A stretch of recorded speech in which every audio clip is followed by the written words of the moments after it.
Beneath the shifting desert sands lie entire cities, their plans lost to time. These decoded blueprints reveal an ancient genius that still puzzles our brightest engineers today. By the end of this journey, you will see human history through an entirely new lens, one where the past holds powerful secrets for our future. How did builders without modern tools achieve a precision we can barely explain? What forgotten knowledge allowed them to construct monuments that have endured for millennia? What do you believe is the greatest architectural mystery left for us to solve? A single stone carving, half buried in the endless sand, can rewrite history. That is the power of the first clue. In the 19th century, a lone traveler crossing the desert might have seen just a peculiar rock, its surface etched with lines that did not look natural. To anyone else, it would be nothing, but to a curious mind, it was a fragment of a map, a piece of a grand design for a city lost to memory. These initial discoveries, whether by chance or through determined search, are the sparks that ignite the entire process of reconstruction. They are the tangible proof that something magnificent lies beneath the surface. Modern archaeologists do not rely on luck alone, of course. They combine these physical fragments with clues from ancient texts and even pictures taken from satellites orbiting high above the Earth. From the sky, certain patterns emerge, subtle discolorations in the soil or the ghostly outlines of walls hidden just below the sand. The real genius is in recognizing these patterns, in seeing the order within the apparent chaos. A scatter of pottery shards, the alignment of a few foundation stones, these are not random. They are the echoes of advanced urban planning, the fingerprints of engineers who thought on a grand scale. Finding the ruin is only the beginning. The true quest is to read the blueprint it represents, to understand the mind that designed it. This foundational work, this patient assembly of whispers from the past, leads us directly to the incredible digital tools that now allow us to rebuild these ancient wonders, not with bricks and mortar, but with light and data. Ground-penetrating radar acts like a powerful echolocator for the Earth itself. It sends harmless pulses of energy deep into the soil, and when those pulses hit something solid, like a buried wall or a foundation, they bounce back.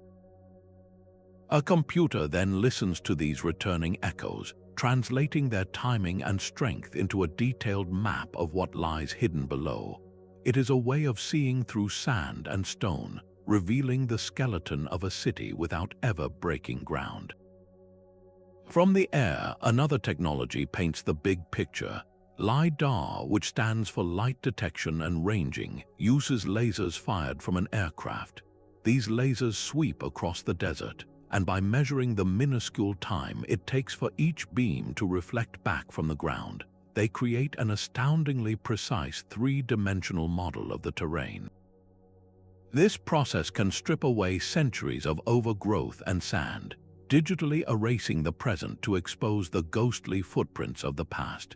Entire road networks, grand plazas, and intricate irrigation channels suddenly become visible, patterns so vast they were literally hiding in plain sight.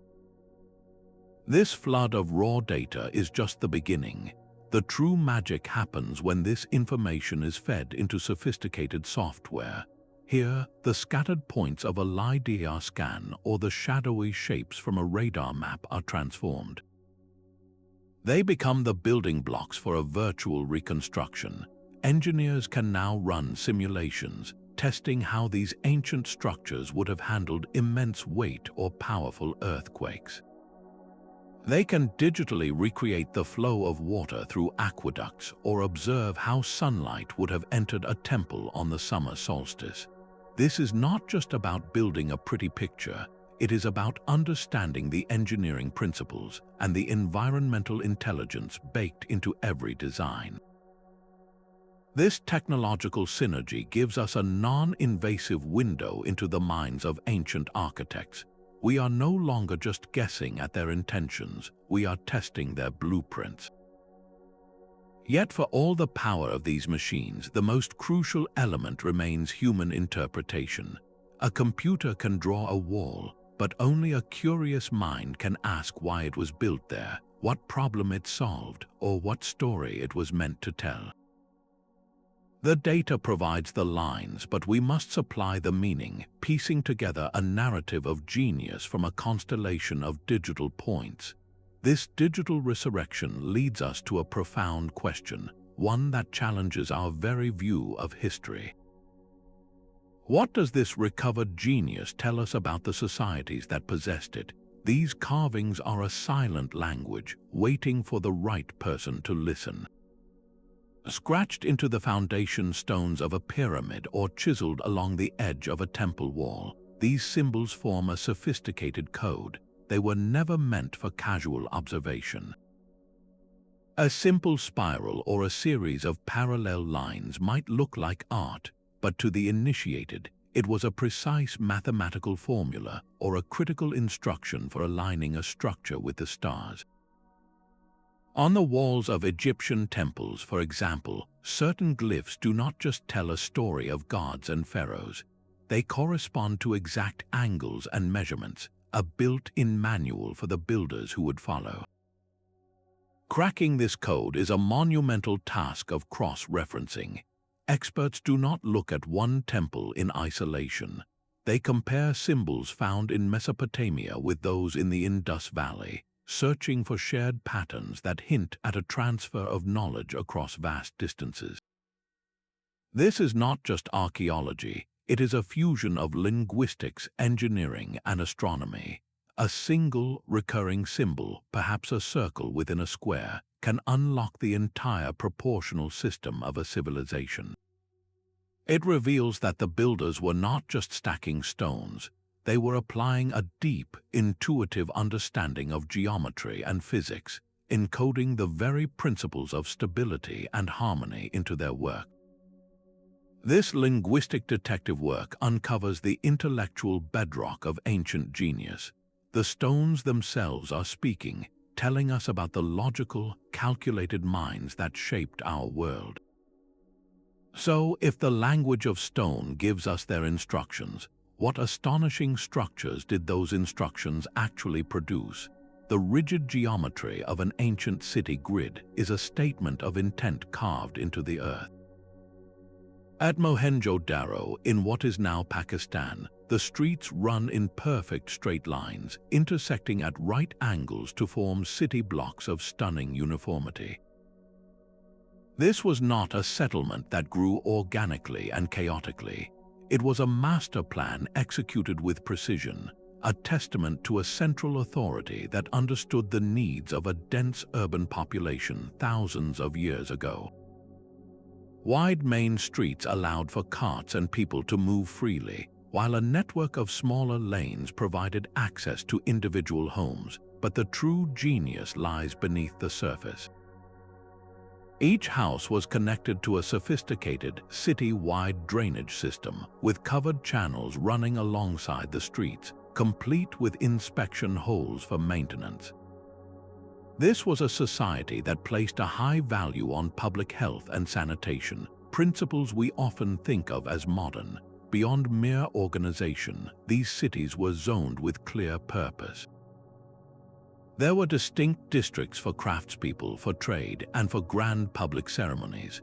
You would not find a noisy metalworking shop next to a quiet residential courtyard. This separation of functions reveals a nuanced understanding of urban life, a desire to create a harmonious and efficient environment for all citizens. The layout itself was often a reflection of the cosmos. Streets and major buildings were frequently aligned with the rising sun on a solstice or the position of a significant star, weaving astronomy directly into the fabric of daily existence. To walk these streets was to move in rhythm with the universe, Analyzing these grids shows a remarkable grasp of spatial organization and traffic flow that would impress any contemporary urban planner.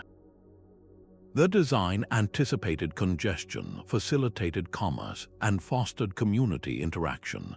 Such discoveries completely dismantle the idea that advanced urban planning is a recent invention. It forces us to acknowledge the profound foresight of these civilizations. Their city plans are a direct window into their societal priorities, revealing what they valued most: order, health, and a connection to the cosmos. But this level of planning raises an even more compelling question. How did these master architects apply their rigid blueprints to the world's most unpredictable and challenging landscapes? The Great Pyramid of Giza presents a paradox of almost impossible perfection. Its base forms a square so true that the difference between its longest and shortest sides is less than the length of your finger. Each side aligns almost perfectly with the four cardinal directions: north, south, east, and west, with an error so tiny it seems to defy the tools of its era. This was not a matter of rough estimation. It required a profound and practical knowledge of astronomy, a way to anchor a mountain of stone to the very axis of the Earth itself. Even more astonishing is the mathematics hidden in its form. The ratio of the pyramid's perimeter to its height is remarkably close to 2 times pi, the fundamental constant that defines a circle. This implies a level of geometric sophistication we rarely attribute to a civilization from 4,500 years ago. How did they achieve such precision with only copper tools and stone hammers? One compelling theory suggests they used water. By digging a network of trenches around the construction site and filling them with water, they could create a perfectly level plain across vast distances, using the immutable property of water to find its own level. This simple yet brilliant method could explain the flawless foundation. The mysteries only deepen inside the pyramid. The narrow shafts leading from the king's chamber are not random vents. They were precisely angled to point directly at specific stars like Orion's belt, which held deep significance in their belief system. This structure was far more than a tomb. It was a celestial observatory, a spiritual gateway, and a mathematical treatise, all carved into limestone. Its perfection forces us to reconsider the very definition of primitive. This fusion of geometry, astronomy, and faith in a single structure leads us to wonder where else ancient builders merged the earthly and the divine with such breathtaking skill. High in the Peruvian Andes, the fortress of Saxehuaman presents a puzzle carved in stone. Its walls are composed of massive blocks, some weighing over 100 tons, each one a unique and irregular shape. Yet these colossal stones fit together with such perfection that you cannot slip the edge of a credit card, let alone a blade of grass between them. This is not simple stacking. It is a form of three-dimensional jigsaw work on a gargantuan scale, where every curve and angle of one stone perfectly mirrors the contours of its neighbor. The result is a wall that looks less like a construction and more like a single, flowing rock formation. How a civilization without iron tools or the wheel achieved this remains one of the most enduring mysteries of the ancient world. One compelling theory suggests the Inca masons mastered a process of thermal shaping. By carefully heating the surface of a stone with fire and then rapidly cooling it with water, they could cause thin layers to split away, allowing for fine adjustments and a near-perfect fit. Another, more speculative idea proposes they might have used a plant-derived liquid that could temporarily soften the hard granite, making it malleable enough to work. The logistical challenge is just as staggering. These multi-ton blocks were quarried from sites miles away and then transported up impossibly steep mountainsides, likely using a system of ropes, log rollers, and immense human labor. But the true genius of Saxehuaman is not just in how the stones were cut or moved, but in why they were assembled this way. The interlocking, puzzle-like pattern created walls with incredible flexibility, allowing them to sway and settle during the powerful earthquakes that frequently shake the Andes instead of cracking and collapsing. This was engineering for resilience, a deep understanding of material properties and seismic forces encoded in granite. The precision here speaks to a cultural philosophy, a profound desire to build in harmony with a powerful and unpredictable landscape. This mastery of stone manipulation forces us to ask a broader question. If the Inca could coax such perfection from granite, what other materials did ancient builders command with similar, seemingly impossible skill? Legends of a sunken city were once dismissed as mere fable. Yet, off the western coast of India, the Arabian Sea has begun to surrender its secrets. Beneath the waves, marine archaeologists have mapped the outlines of a lost world. They found not scattered ruins, but the clear geometry of a planned urban settlement. Massive stone blocks lay in deliberate formations, alongside pillars and ancient artifacts, all pointing to a society with the resources and skill to build for eternity. This is the enigma of Dwarka, a city whispered about in ancient texts, now rising from the seabed to challenge our historical timeline. The central mystery is not just that it sank, but how it was built to last in such a hostile environment. The structures show evidence of sophisticated harbor works, with protective walls and wharves designed to handle the relentless force of ocean currents. These were not the simple dwellings of a coastal village. They are the remains of large public buildings and a layout that speaks of a prosperous, organized, and maritime-focused civilization. Dating these submerged stones is a complex puzzle, with some estimates pushing their age back thousands of years, to a time far earlier than historians believed such advanced coastal engineering was possible in the region. What catastrophic event could have sent this entire city beneath the waves? Geological evidence points to a massive land subsidence or a sudden rise in sea levels, a real-world disaster that may have inspired the legend of its drowning. This discovery does more than just add a chapter to our history books. It fundamentally blurs the line between myth and verifiable fact, forcing us to consider that our oldest stories might be memories passed down through generations. The ambition to build a city like Dwarka to tame the very edge of the ocean suggests a profound understanding of both engineering and the natural world. Such a grand vision makes you wonder if these architects were guided by something more than practical need. Were they also following a hidden code, a sacred geometry that they believed gave their creations power and permanence? The proportions of a Greek temple were not left to artistic whim. They were governed by a strict mathematical code, a language of numbers believed to echo the very structure of creation. This was sacred geometry, a set of principles found in the Parthenon's columns and the very floor plans of Hindu temples, all pointing to a shared understanding of cosmic order. The most famous of these patterns is the golden ratio, a specific proportion, roughly 1 to 1.618, that appears repeatedly in nature, from the spiral of a nautilus shell to the arrangement of seeds in a sunflower. Ancient builders saw this recurring pattern not as a coincidence, but as a divine signature, a key to universal harmony and beauty. They deliberately encoded this ratio into their holiest spaces, crafting columns and facades with these perfect proportions to evoke a sense of balance and awe in any person who entered. In India, this concept was formalized into the Vastu Purusha Mandala, a complex geometric diagram that served as the literal blueprint for a temple. This grid, often a square subdivided into smaller squares, was not just an architectural plan.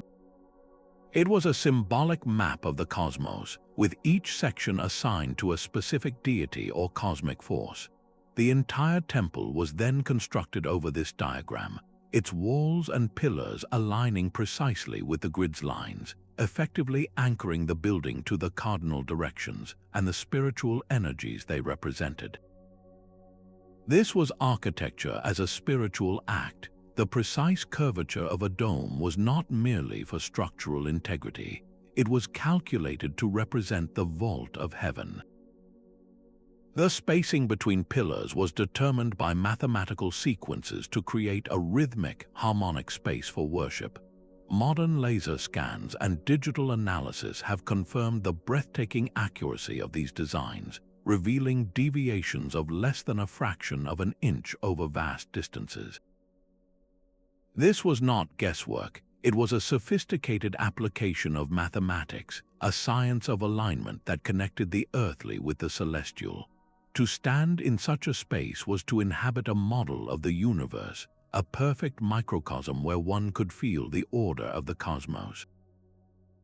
This deep interconnection between science, art, and faith reveals a world view where nothing was separate.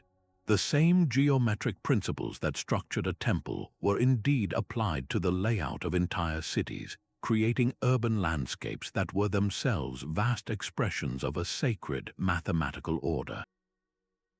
A single drop of water in the desert held more value than gold. In landscapes defined by scarcity, ancient engineers waged a silent war against drought, and their victories were written not in stone, but in the life-giving flow of water itself. While the soaring arches of Roman aqueducts are rightly celebrated, a more hidden marvel lies deep beneath the Persian sands.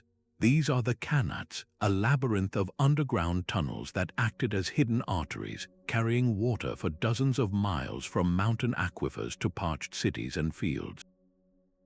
Their genius was in their simplicity and profound understanding of nature.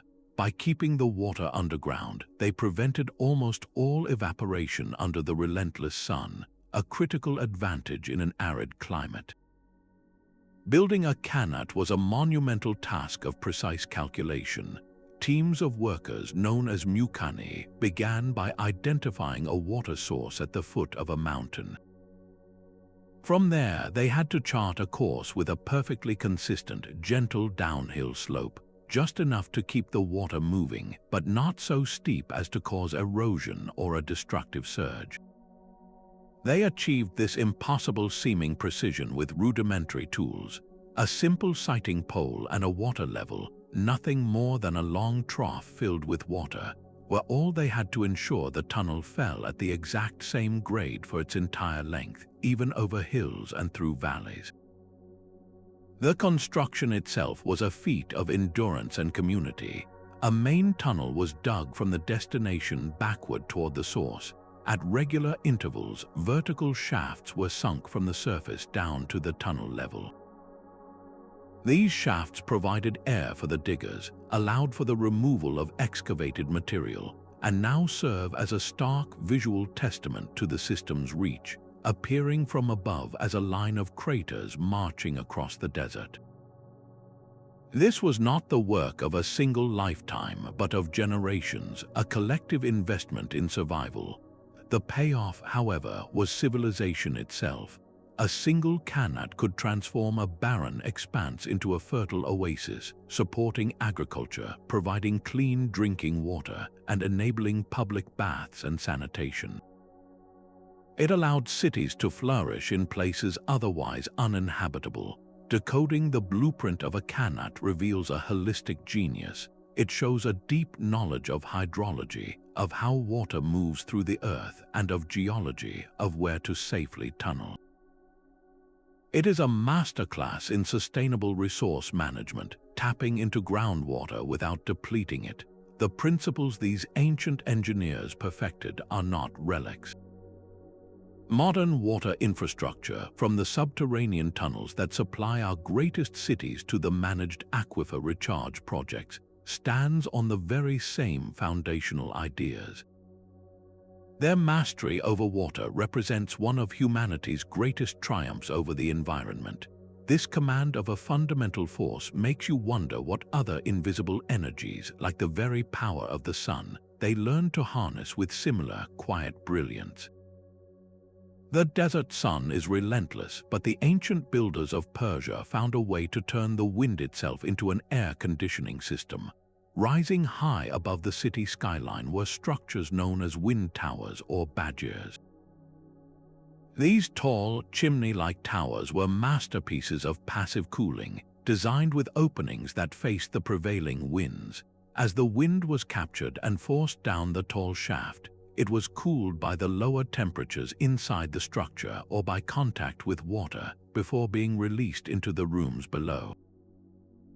This created a constant, refreshing breeze that could lower indoor temperatures dramatically, all without a single watt of electricity. The principle was brilliantly simple, harnessing air pressure differences and evaporation to transform hot, still air into a natural coolant. This was not an isolated innovation. In the American Southwest, the ancestral Pueblones built their cliff dwellings at Mesa Verde with a profound understanding of solar geometry. They positioned their homes deep beneath massive rock overhangs which acted as a natural thermostat. In the summer, when the sun is high in the sky, the overhang cast a permanent shadow, keeping the dwellings cool. In the winter, with the sun hanging lower on the horizon, its precious rays could penetrate deep into the recesses, warming the stone walls and the people inside. This was architecture in perfect dialogue with the seasons. The integration went beyond mere comfort and into the realm of the cosmic. At Chaco Canyon, a spiral petroglyph carved onto a rock face becomes a celestial calendar. On the summer solstice, a dagger of sunlight pierces through a slit in the rock overhead, perfectly bisecting the center of the spiral. On the equinox, two shafts of light bracket its form. This was not just art, it was a precise astronomical instrument, a way to mark the passage of the year and to synchronize agricultural and ceremonial cycles with the heavens. These environmental adaptations were the result of generations of patient observation. Ancient architects did not fight their climate. They learned its rhythms, its winds, and the precise path of the sun across the sky throughout the year. They then encoded that deep, accumulated knowledge directly into their blueprints, creating buildings that were not just shelters but active partners with the natural world. This sustainable approach minimized energy use in a way that feels strikingly modern. It offers a powerful lesson for our own time, a reminder that the most advanced design often works with the elements, not against them. This profound harmony with the environment makes you wonder about the very substance of their creations. What kind of materials could withstand millennia while enabling such brilliant, energy-conscious designs? A crack in a 2,000-year-old seawall does not mean failure. For Roman concrete, it is an invitation to heal itself. While our modern concrete structures crumble and require constant repair, submerged Roman piers have grown stronger over the centuries, their secret lying in a precise and purposeful mixture. The Romans combined lime and volcanic ash from the region of Pozzuoli to create a remarkable cement. When seawater seeps into the microscopic cracks of this concrete, it triggers a chemical reaction. The seawater interacts with the lime and volcanic ash, forming new mineral crystals that gradually fill the fissures from the inside out. This is not passive decay. It is active self-repair, a technology we are only now beginning to emulate with advanced materials science. The true formula was a complete mystery until researchers used tools like X-ray diffraction to identify the exact crystalline structure of these healing minerals. This was not a single universal recipe. It was a localized alchemy where builders used the specific materials available to them, turning regional volcanic dust into an indestructible glue. This empirical science, born from centuries of trial and observation, reached across the ancient world. In India, the binders holding together temples for over 1,000 years have been found to contain unexpected organic ingredients. Analyses reveal traces of jaggery, a type of unrefined sugar, along with extracts from hibiscus and other local plants. Scientists theorize that these complex carbohydrates and plant gums may have acted to slow the curing process, reducing cracks, or perhaps even creating a tougher, more flexible final mortar. In Egypt, the builders of the pyramids favored a different solution. They used a gypsum-based mortar that set slowly and predictably, allowing them to adjust the placement of colossal stone blocks with extraordinary precision. Each civilization developed its own material genius, a deep understanding of the chemistry hidden in their local environment. The quest to understand these ancient recipes is a form of high-tech culinary archaeology. Researchers use electron microscopes to examine samples at a scale thousands of times smaller than a grain of sand, searching for the telltale signatures of these additives. Some of these ancient materials exhibit properties that rival modern nanotechnology, with microstructures so complex we struggle to reproduce them even today. This lost knowledge represents more than just technical data. It is the accumulated wisdom of generations of laborers and artisans, a living library of material science passed from master to apprentice. The strength of their walls is a testament not just to their engineering, but to their profound connection to the very earth they built upon. Unlocking these material secrets could fundamentally change how we build our future, leading to structures that are not only stronger but that can maintain themselves for millennia. Yet, even the most perfect materials are useless without a plan. This leads us to the ultimate question: how did these master builders manage projects of such immense scale and complexity without a single computer or modern management tool? The true scale of an ancient pyramid is not measured in stone but in human spirit. For every massive block set into place, there was a community of people who planned its journey, fed the hands that moved it, and inspired the hearts that lifted it. The decoded social blueprint behind these monuments reveals an organizational machine of breathtaking complexity. Near the Giza Plateau, the remains of worker villages tell a story that contradicts old tales of slave labor. These were not hovels but well-built bakeries, breweries, and dormitories capable of housing thousands. Inscriptions list titles for skilled roles, from the chief architect down to the specialized stone dragger, all paid in bread, beer, and other rations. This was a highly structured, state-run operation that turned human effort into architectural marvels. The logistics alone are staggering to comprehend. Feeding a workforce of thousands, perhaps tens of thousands, for decades required an entire economy supporting it. Vast estates along the Nile produced the grain, while fishing fleets and cattle herds supplied the protein.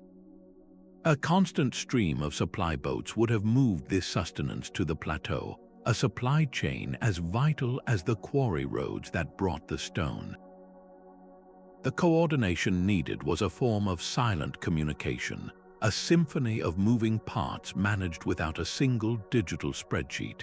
How did they maintain order and morale over such a long and arduous project? Ritual and shared belief were the invisible glue. Seasonal festivals and religious ceremonies would have reinforced a collective identity and a sense of divine purpose. The pyramid was not just a tomb for a king. It was a national project that gave an entire civilization a unified goal, a tangible connection to the gods they served. This intricate social machinery, this ability to mobilize and sustain human energy on an epic scale, is perhaps the most impressive blueprint of all. It proves that collaboration and shared vision can achieve the impossible. This same organizational genius, born from the need to build, was equally critical when the goals shifted from creation to protection. A fortress was never just a wall. It was a complex, three-dimensional puzzle of strategic thought, where every slope, every angle, and every line of sight was a calculated component of survival. The legendary walls of Constantinople were the ultimate expression of this layered genius. They were not a single barrier, but a nested series of defenses. An attacker first faced a wide moat. If they crossed that, they encountered a low outer wall defended by ranged troops.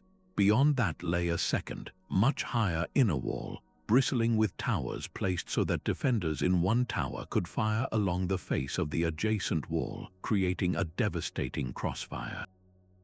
This was not just about building tall. It was about creating multiple, successive killing grounds that channeled an enemy into predictable and fatal paths, breaking the momentum of any siege. The psychological impact on an army facing such a system must have been profound, a slow, grinding realization of their own inevitable losses. High in the Andes, Machu Picchu presents a different kind of defensive logic.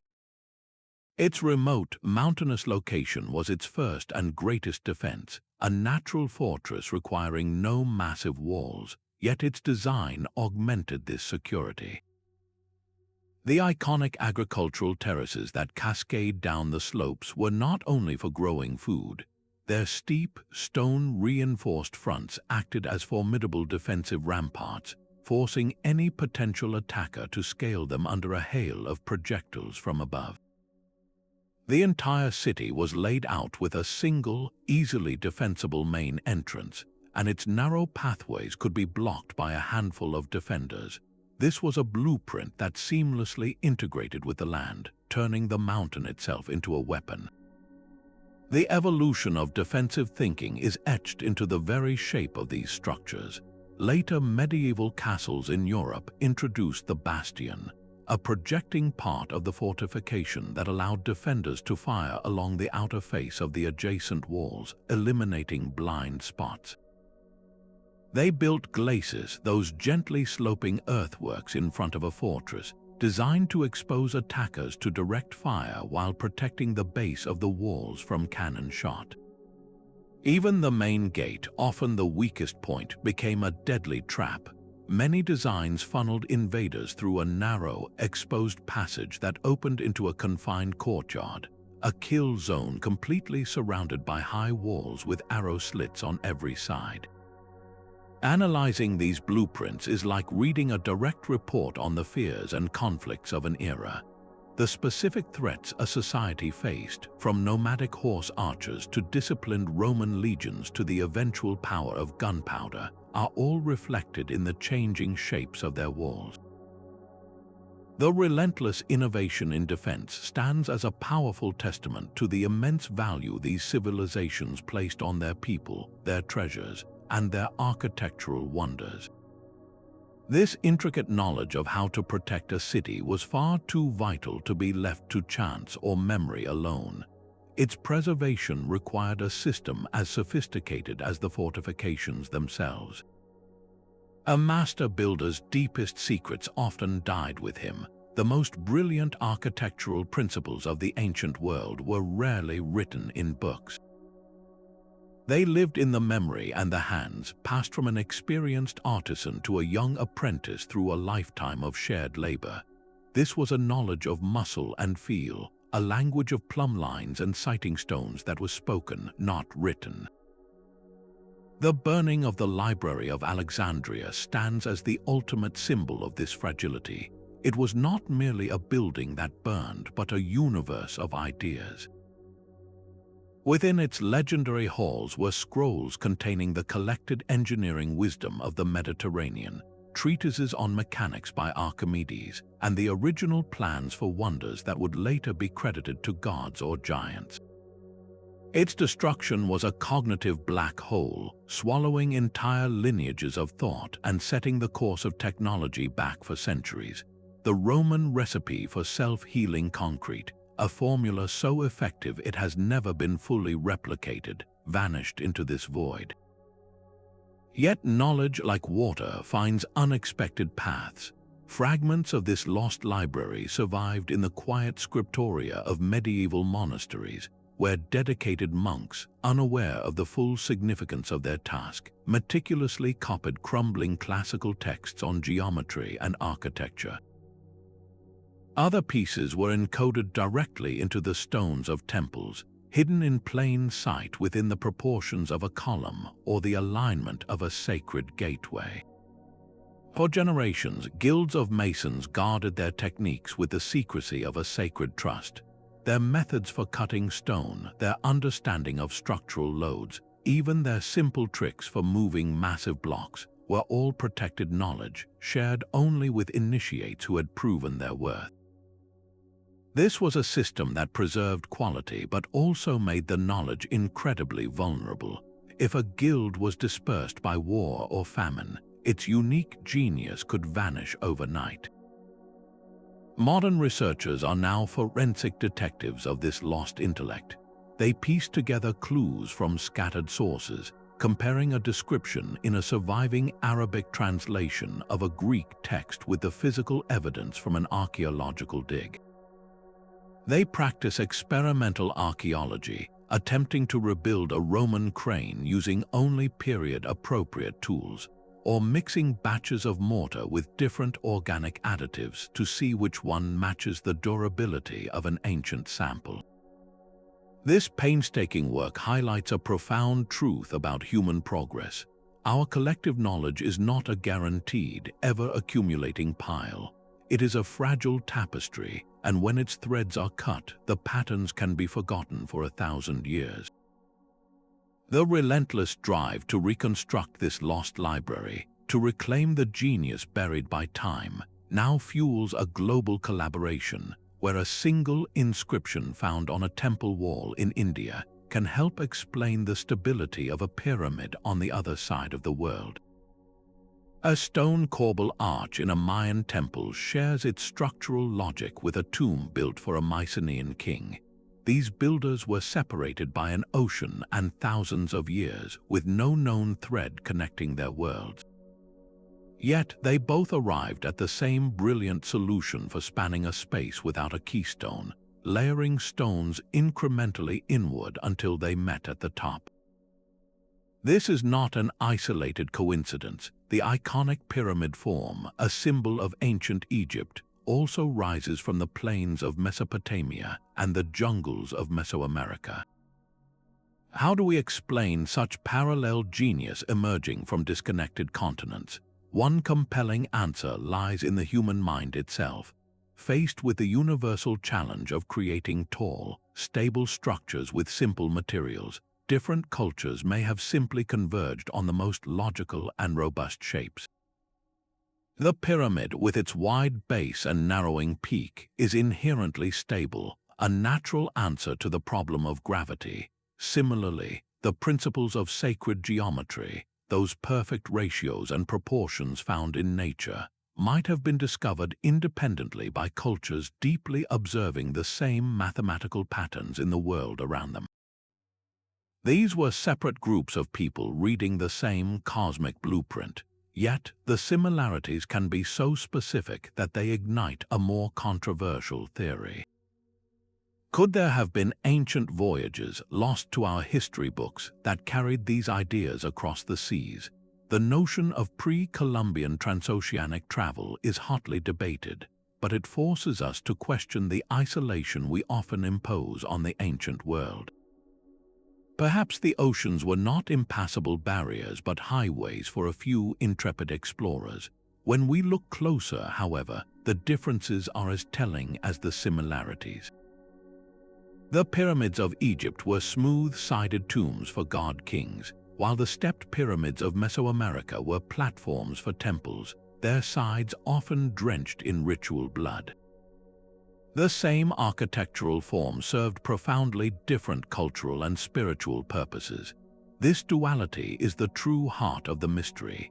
It reveals a shared human capacity for brilliant problem-solving, a universal engineering intelligence that expresses itself in wonderfully diverse ways.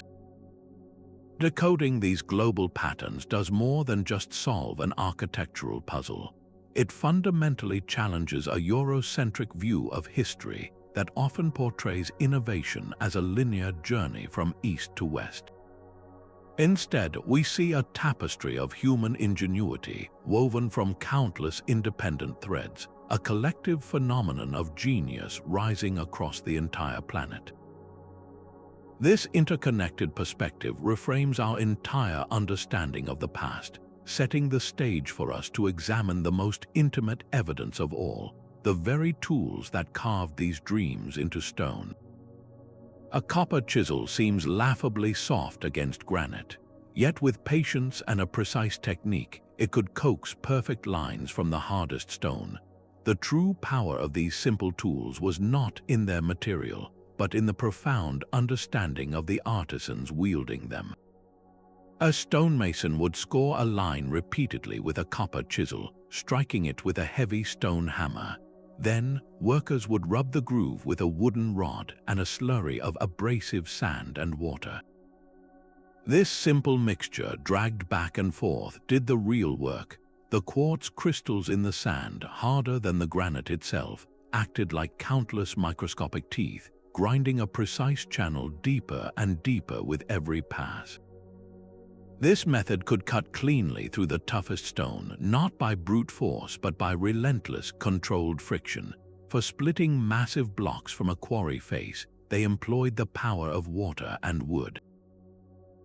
They would drill a line of holes along a desired fracture line and hammer in dry wooden wedges. Then they would soak these wedges with water.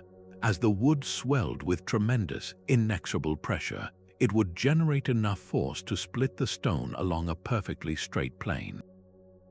This was not a violent explosion, but a controlled fracture, a testament to their understanding of material science.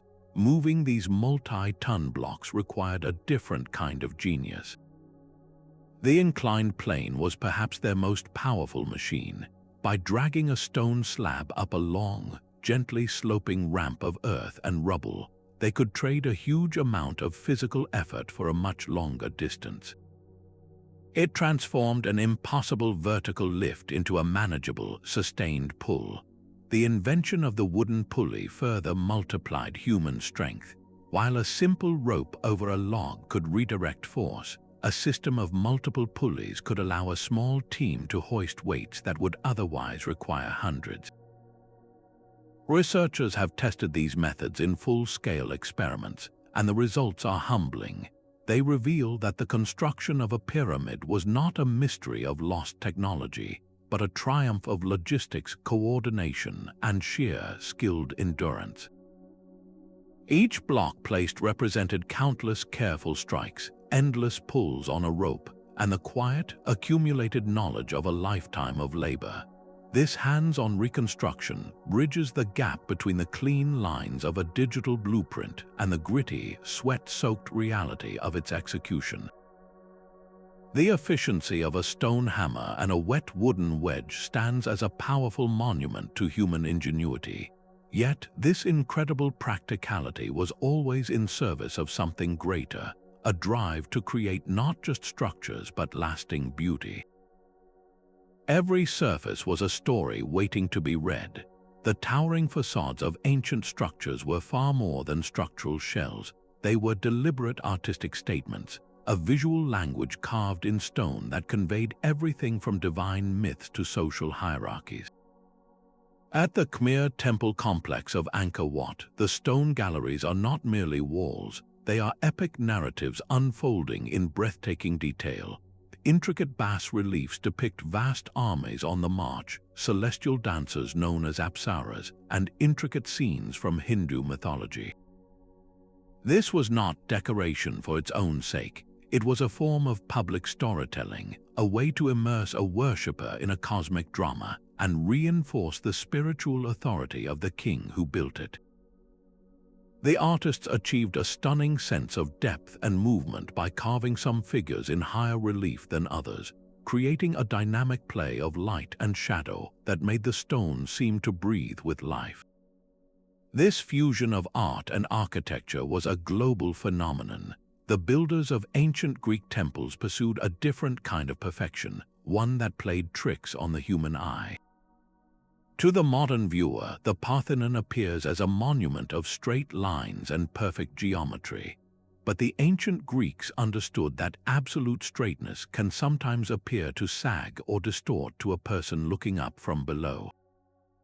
To correct for this optical illusion, they introduced subtle curves and intentional imperfections. The platform upon which the temple stands curves upward slightly in the middle.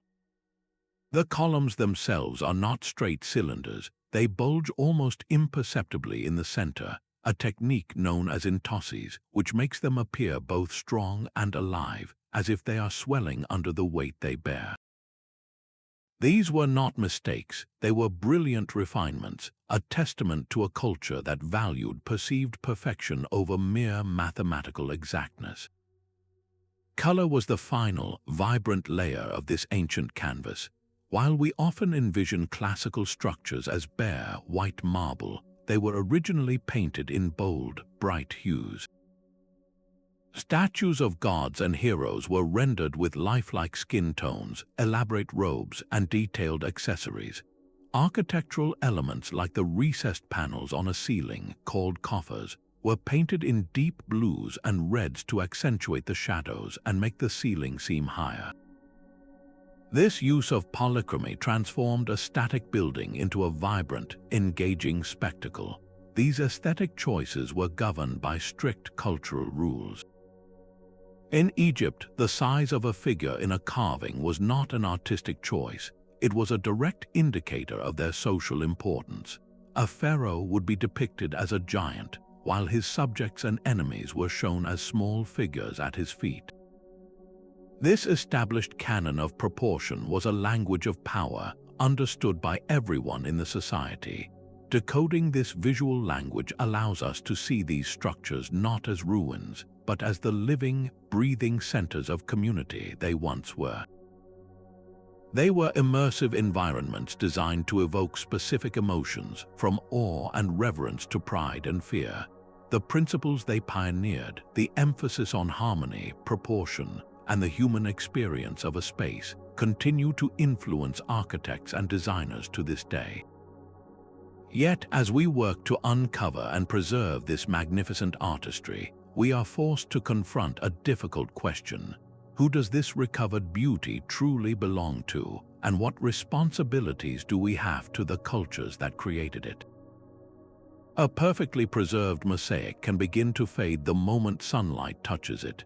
This is the central dilemma of excavation, a field balanced on a knife's edge between discovery and destruction. Every time we break ground on an ancient site, we are making a permanent choice.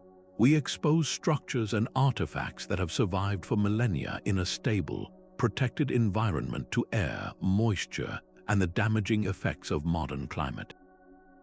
A piece of painted pottery, vibrant and intact in the dark earth, can crumble to dust in a matter of years once exposed. This irreversible damage has led to a profound shift in archaeological philosophy.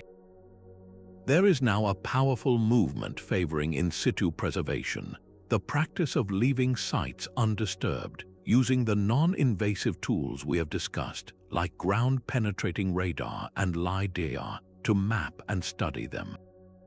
The question is no longer just what we can find, but what we have a right to uncover. Who truly owns these discoveries? For many indigenous communities around the world, an ancient burial ground is not a relic of a dead culture. It is a sacred ancestral site, a living part of their heritage. The historical removal of artifacts from their lands to fill museum cases in distant countries is now widely seen as a form of cultural theft. This has ignited a vital and ongoing global conversation about repatriation, the process of returning these cultural properties to their communities of origin. It is a matter of justice and respect. Modern archaeology is learning to listen. Projects are increasingly collaborative, with archaeologists working as partners alongside local communities and tribal elders. These partnerships recognize that scientific data is only one part of the story. oral histories, traditional knowledge, and spiritual beliefs provide a context that no satellite image can ever capture. This collaborative model reframes the entire endeavor. It is not about experts extracting secrets from the Earth for a distant audience. It is about a shared journey of understanding, where local guardians help decide what should be studied, how it should be interpreted, and what should be left in peace for future generations. The most responsible decision an archaeologist can make today might be to carefully rebury a site after limited study, protecting it with geotextile fabrics, and walking away. This ethical framework forces us to see these blueprints not as abandoned puzzles for us to solve, but as fragile, living testaments that demand our humility. The greatest discovery we can make may be learning how to simply let some mysteries rest, ensuring that the footprints of the past remain intact for those who have yet to walk this path. This mindful stewardship directly shapes the stories we ultimately tell. A digital model can reveal cracks invisible to the human eye. This is the power of photogrammetry, a process that stitches together thousands of overlapping photographs taken from every conceivable angle of a ruin. Advanced software analyzes these images, identifying common points to build a precise three-dimensional map of the structure, capturing every chip and contour with millimeter accuracy. The result is not a mere image, it is a measurable, rotatable digital twin. This digital resurrection allows for a kind of forensic analysis that would be impossible on the actual site. An engineer in a lab can run stress tests on a virtual copy of a Roman aqueduct, applying simulated pressures to see exactly where it would fail. An art historian can zoom into the faded pigments on a scanned temple wall, using spectral analysis to digitally restore its original, vibrant colors. We are no longer just looking at a silent ruin. We are watching it come back to life, bustling with virtual people and set against a digitally recreated landscape. This technology transforms a pile of rubble into a living city. The next step is to step inside it. Through virtual reality, anyone can now put on a headset and stand in the main plaza of an ancient Mesopotamian city, looking up at a ziggurat that has not existed for thousands of years. You can hear the ambient sounds of a marketplace, see the play of sunlight on painted walls, and grasp the true scale and grandeur of a space that was once only a line on a decoded blueprint. This immersive experience is more than a spectacle. It is a profound educational tool, making the past tangible in a way a textbook never could. These virtual worlds also serve as dynamic laboratories for testing long-held theories. Archaeologists can digitally test a hypothesis about how a specific stone was lifted into place, animating the process to see if it is physically plausible. They can model the effects of centuries of erosion or simulate how a temple's alignment would have cast shadows during a solstice ceremony. Every digital experiment deepens our understanding of the ancient mind. Perhaps the most revolutionary aspect of this digital frontier is its power of preservation and access. A fragile site threatened by climate change or tourism can be digitally archived in perfect detail, ensuring it survives for future generations even if the physical structure does not. A student on the other side of the world can explore Machu Picchu without ever boarding a plane, democratizing access to our shared human heritage.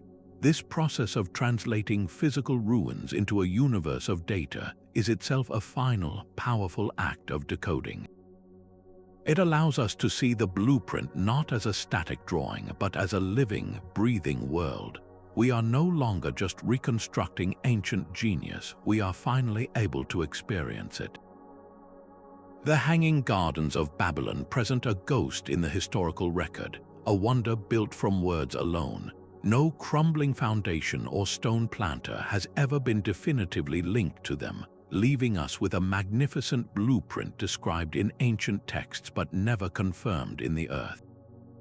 These accounts paint a picture of soaring, terraced gardens, a man-made mountain of greenery and color rising from the flat Mesopotamian plain. The central engineering miracle was its water supply.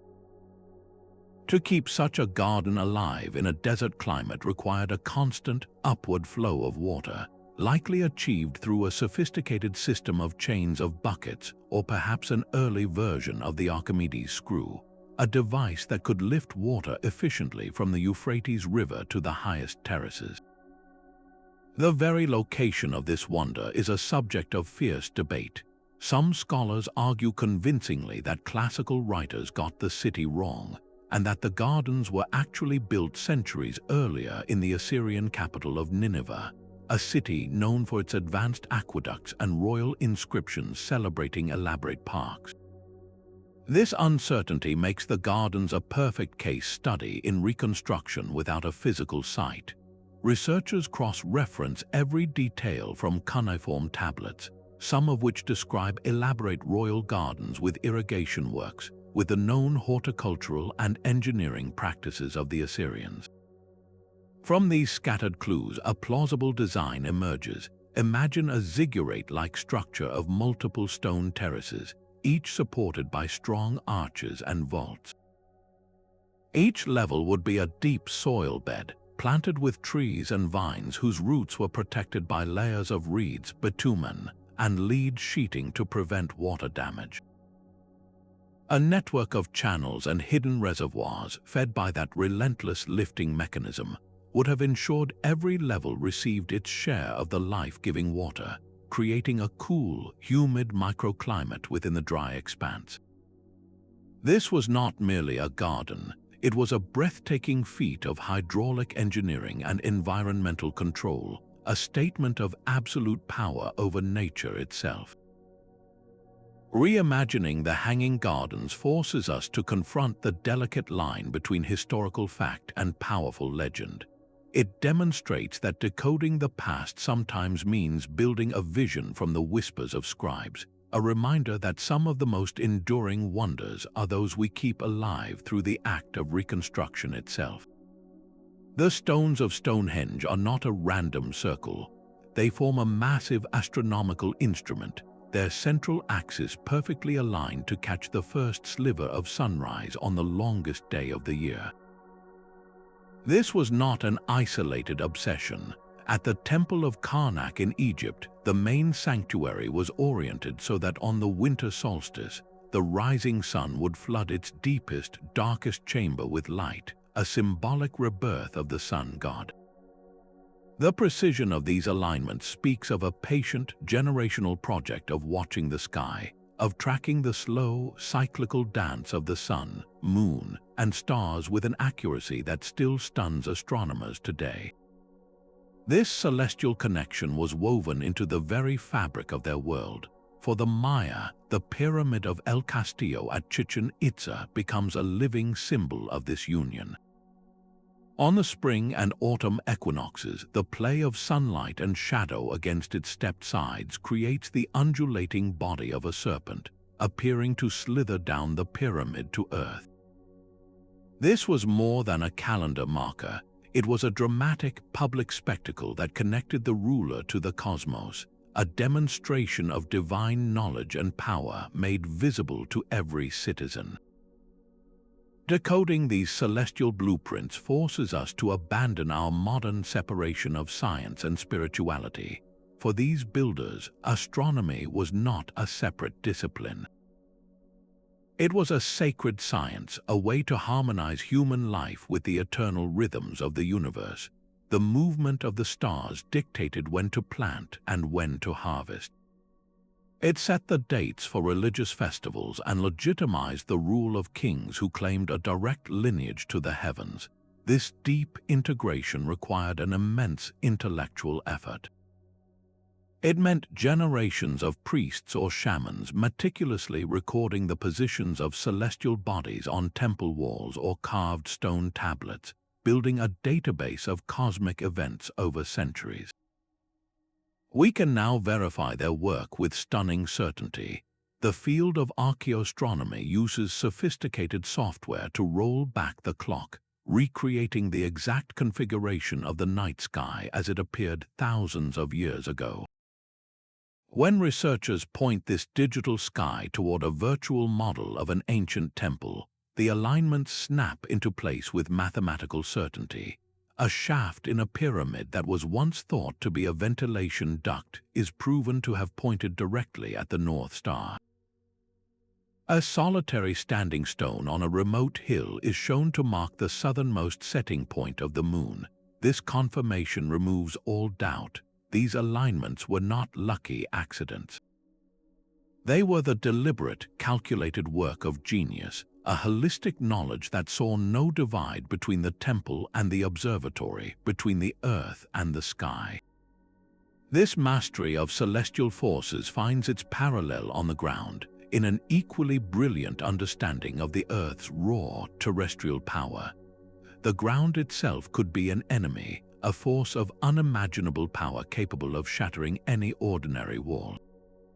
In regions constantly shaken by earthquakes, ancient architects did not simply build stronger, they built smarter, developing a seismic savvy that still informs modern engineering.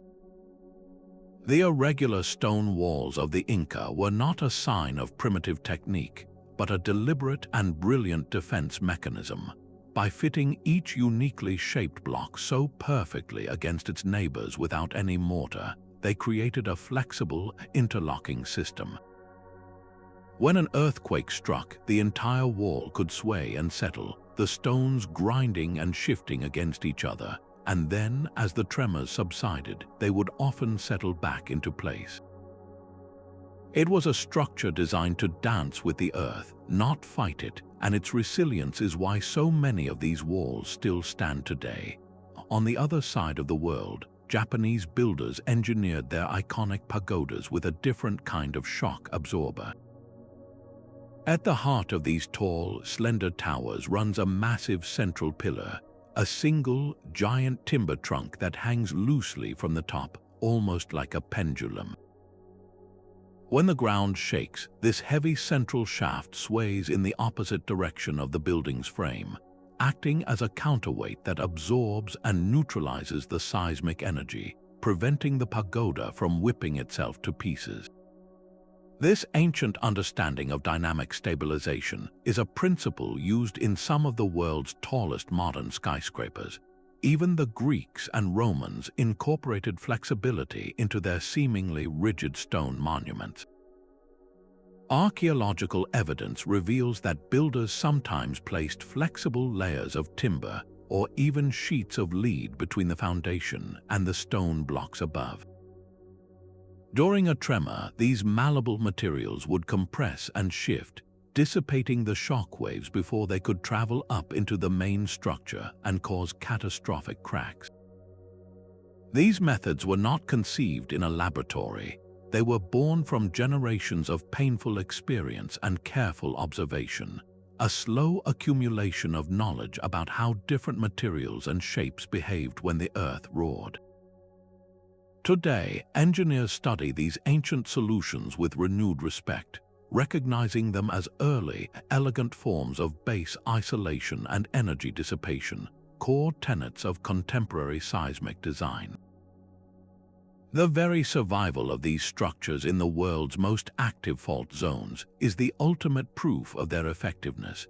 Decoding this seismic savvy reveals that ancient builders were not just artists or astronomers, they were practical scientists, constantly innovating to protect their work and their people from the planet's raw power. But this profound understanding of resilience, this ability to build for centuries, was not just a technical achievement. It was an economic one, demanding a wealth of resources and a complex system to manage them. A pyramid required more than stone. It consumed entire harvests. The true foundation of any ancient megaproject was an economic engine of staggering complexity, one that mobilized not just labor, but the entire wealth of a kingdom. In Egypt, this system ran on taxation in kind. Farmers did not pay their debt to the state with coins, but with baskets of grain, with cattle from their herds, and most crucially, with their own time. This was a form of corvée labor, where every citizen owed a certain number of days each year to work on state projects, from maintaining irrigation canals to hauling stone for the pharaoh's tomb. This organized flow of food and manpower was the lifeblood of construction, a predictable, renewable resource that could sustain a workforce of thousands for generations. But the ambition of a pharaoh stretched far beyond the Nile Valley. To sheath a burial chamber in gleaming white limestone or to obtain the fragrant cedar wood for a royal barge required vast international trade networks. Egyptian fleets sailed to the coast of modern-day Lebanon, returning with holds full of massive cedar logs. Caravans trekked across deserts to bring back deep blue lapis lazuli from the mountains of Afghanistan, turquoise from the Sinai, and gold from Nubia. This was not casual trade, it was state-sponsored procurement on an industrial scale, a testament to the centralized power that could demand and coordinate such luxuries. This concentration of wealth and authority in the hands of a divine ruler was the ultimate catalyst. A pyramid was not merely a tomb, it was the ultimate symbol of this economic and political power, a physical statement that the king commanded the resources of the world and the loyalty of his people. The same principle fueled the Parthenon in Athens, though its funding came from a different source. The money to build that marble masterpiece was drawn from the treasury of the Delian League, an alliance of city-states originally formed to fight the Persian Empire. Athens, as the leader, effectively commandeered these allied funds for its own glorification, transforming tribute meant for collective defense into a permanent monument to Athenian cultural supremacy. To understand these economic blueprints, historians become forensic accountants of the ancient world. They study surviving records, like cuneiform tablets from Mesopotamia, that meticulously list the daily beer and bread rations for thousands of workers, or inscriptions detailing the quarrying and transport of specific stone blocks. These are the balance sheets of antiquity, revealing a sophisticated bureaucracy capable of tracking immense logistical operations. This relentless economic activity did more than just erect buildings. It drove technological innovation. The need to move heavier stones led to improvements in sledges, ramps, and pulleys. The demand for finer finishes spurred the development of new metal alloys and abrasive techniques. It also supported entire ecosystems of artisans, from sculptors and painters to carpenters and jewelers, creating a vibrant cultural economy. The sheer scale of investment, the diversion of a society's total output for decades, speaks volumes about the cultural importance of these endeavors. They were not vanity projects, they were the very projects that defined a civilization's identity, its values, and its place in the cosmos. The legacy of this ancient economic organization is written in the stones that still stand against the sky, a silent testament to the power of a shared vision, funded by the sweat and surplus of an entire people. This financial infrastructure raises a profound question about the nature of such projects, not just as feats of engineering, but as acts of communal belief. A skyscraper in a desert climate does not have to fight the sun. Instead, it can breathe with the wind, just as ancient Persian towers did. Contemporary architects are now mining these ancient blueprints for solutions to our most pressing modern problems, from energy consumption to urban resilience. The passive cooling technique of the wind tower, the Badger, is being reimagined in the facades of green buildings. These modern interpretations use the same fundamental principle, channeling prevailing winds to create natural ventilation and dramatically cut the need for air conditioning. This is not mere historical homage. It is a recognition that these time-tested methods offer a profound and elegant path toward sustainability. This ancient wisdom extends to the very materials we build with. The modern eco-architecture movement has embraced a core principle visible in every Inca wall and Roman concrete pier: the strategic use of local and natural materials. Today, this means constructing with rammed earth, which provides superb thermal mass, or using sustainably harvested timber. It means minimizing the carbon footprint of transportation and tapping into the inherent properties of regional resources, just as ancient builders used their specific volcanic ash or organic binders. This localized approach creates structures that are not just in the landscape, but truly of it. The blueprint of an ancient city offers a powerful corrective to the sprawl of the modern metropolis. The clear zoning, walkable streets, and central public plazas of places like Mohenjo-Daro are a direct inspiration for the new urbanist movement. These contemporary planners reject car-centric design in favor of human-scale neighborhoods that prioritize community interaction. They understand that the intricate street grids of the past were designed for people, not machines, fostering a sense of place and belonging that many modern cities lack. The ancient focus on harmonious spatial organization is proving to be a remarkably fresh model for future urban living. Perhaps the most direct technological transfer lies in the realm of safety. The flexible, interlocking stonework of the Inca, which allowed their walls to dance during earthquakes, has informed one of the most critical innovations in modern seismic engineering: base isolation. The concept is brilliantly similar. Instead of rigidly anchoring a building to the ground, it is placed on flexible bearings or sliders that absorb the shockwaves of a quake, allowing the structure to move independently of the shaking earth. This principle, along with damping systems that dissipate energy much like the central pillar in a Japanese pagoda, is now standard in skyscrapers from Tokyo to San Francisco. We are literally building on the seismic savvy of the ancients. This cross-temporal dialogue enriches modern practice not as a quaint reference, but with vital, time-tested wisdom. Decoding these ancient blueprints is far from an academic exercise. It provides a practical toolkit for the future, filled with proven solutions for creating buildings that are more energy efficient, more resilient to disaster, and more nurturing to the human spirit.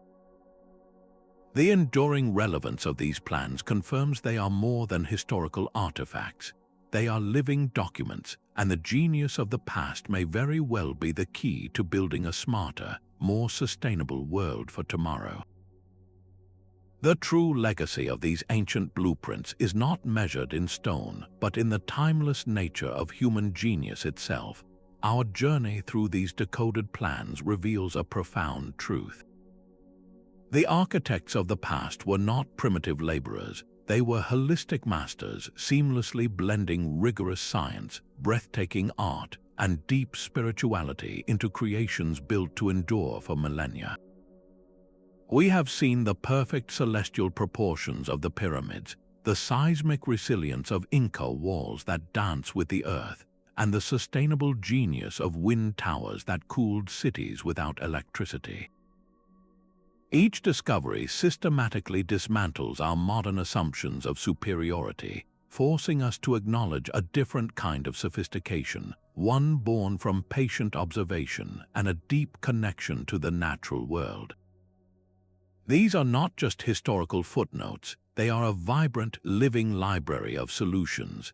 The ancient understanding of passive cooling, local materials, and community-centered urban planning offers a powerful toolkit for our own struggles with energy consumption and urban sprawl. Their mastery reveals that human ingenuity is a constant, a brilliant flame that has burned brightly across continents and centuries, expressing itself in wonderfully diverse yet universally brilliant ways. As our technologies for exploration grow ever more powerful, from artificial intelligence that can scan entire landscapes for patterns to quantum sensors that might peer even deeper into the Earth, who can possibly predict what other blueprints await discovery? What lost cities or forgotten engineering marvels are still hidden, waiting for their story to be told? Let this exploration inspire you to look at the world with a new perspective. See the hidden genius in the structures around you, from the way an old building handles the wind to the layout of a city square that brings people together. We would love to hear which ancient mystery captures your imagination the most. Was it the self-healing Roman concrete, the celestial alignments of Stonehenge, or the sunken city of Dwarka? Share your thoughts in the comments below. If you enjoyed this journey into the secrets of history, please subscribe for more. Join us next time as we decode another incredible chapter of our shared human story.